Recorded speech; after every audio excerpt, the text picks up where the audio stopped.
Hi everyone, it's Sloan Rhodes here. I wanted to talk to everyone today about anger. Anger, right? It's one of the seemingly most justifiable emotions, right? They did something to me, so I got angry. I had to stand up for myself, and the only way to make them listen was to get angry. We have all of these justifications for why we need to respond or react out of anger. And sometimes it's involuntary, but we justify it after the fact, right? Well, yeah, but they did this to me, so, my anger was justifiable. But the problem that we experience with anger is that it's toxic to our system. It doesn't feel good, and it's filled with fear, right? Beneath all anger is fear. Fear from the inner child, that he or she is somehow not safe in the moment, either physically or not safe emotionally or whatever, or that the inner child feels a threat to the very sense of their lovability. Are they still loved? Are they still worthy of love? So anger comes up very quickly. It's one of the fastest ways that our ego can keep us in a familiar pattern of fear and anxiety.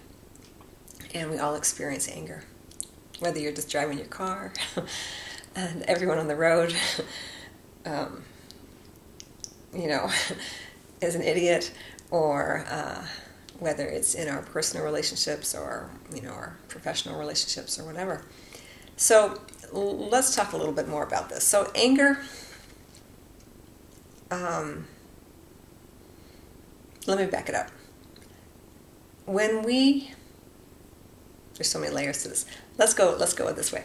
So say you are interacting with an individual who's deeply unconscious, and you've been doing your work and you're trying your best to bring all of your issues up into conscious awareness, and you come across an individual. Very often it's other people who make us so angry, and that person is deeply unconscious, and either they wear their anger outwardly, or they have internalized anger that they have not addressed. So it's deep within their unconscious awareness.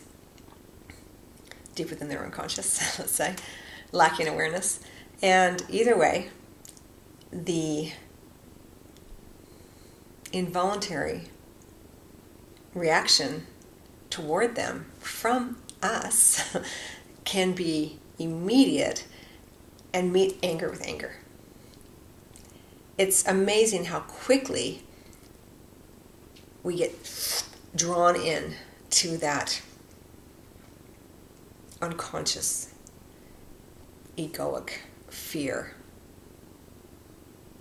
of a threat, or that we aren't going to be loved, not worthy of love, right? So it's a powerful sort of vortex, and it takes a great deal of presence and understanding and compassion of self to meet anger, whether it be deeply unconscious or extroverted anger, with a degree of equanimity, compassion, or less fear even, and less anger. So this is what occurs.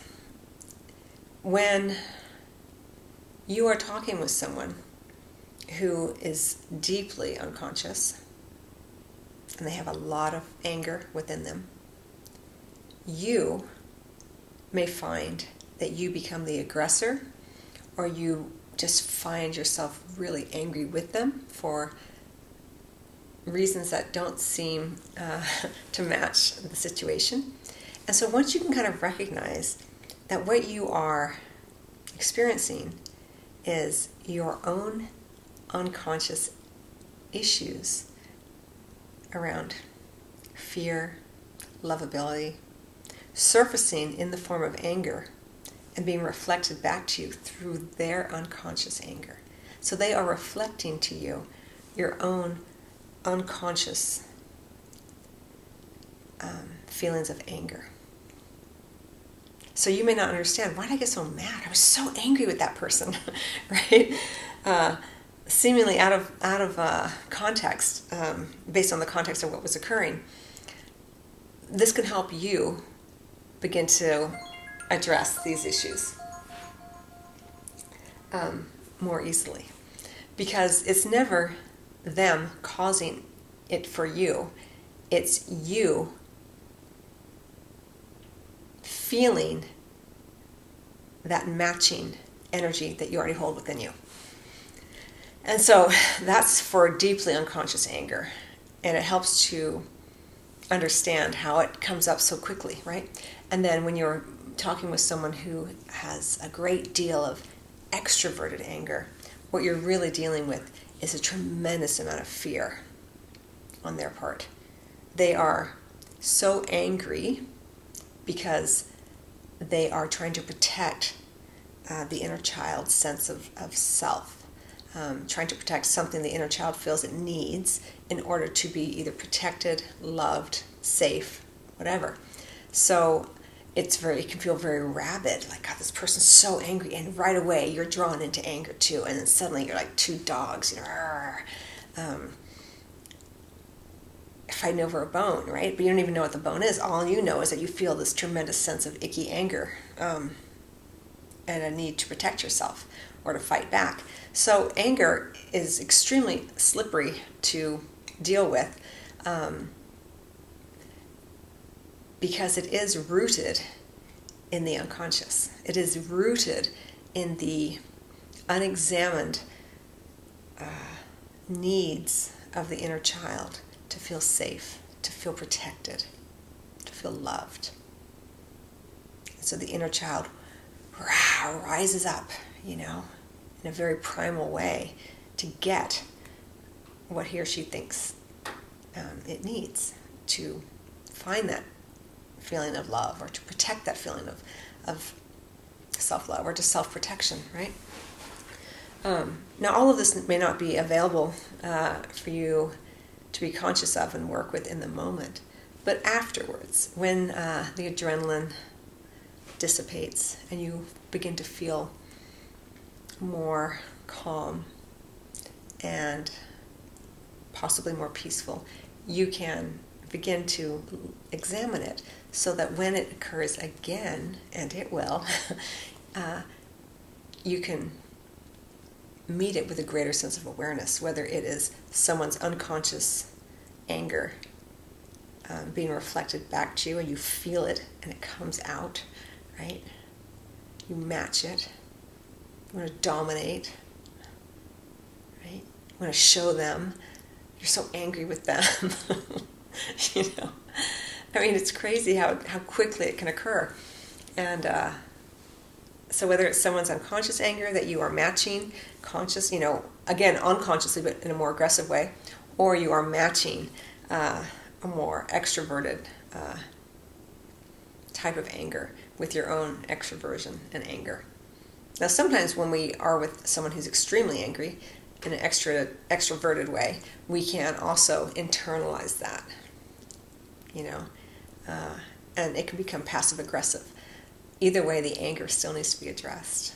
It still needs to be brought into the light of consciousness so that you can work with it and transmute it into something that feels more loving, more available for exploration. So anger is something I've been thinking a lot about over the past month, actually. And something occurred this week where I felt a tremendous amount of anger at someone, and I realized, they're just reflecting back to me my own anger, my own need of the inner child to be seen, to be heard, to be loved, to be protected. And so I had to do my own work, remind my inner child that she is safe and she is loved by me always. And if you've watched my other videos, I talk a lot about the working with the inner child, and the inner child sort of being synonymous with the ego. So anger is a powerful tool to help us become more aware of our vulnerability, of our humanity, and of our connection to everyone. So I hope that you find that helpful. I wish everyone much love as always, and if you would like a private appointment with me, you can email me and or go to my website, sloanerhodes.com. And in the meantime, I wish you much love.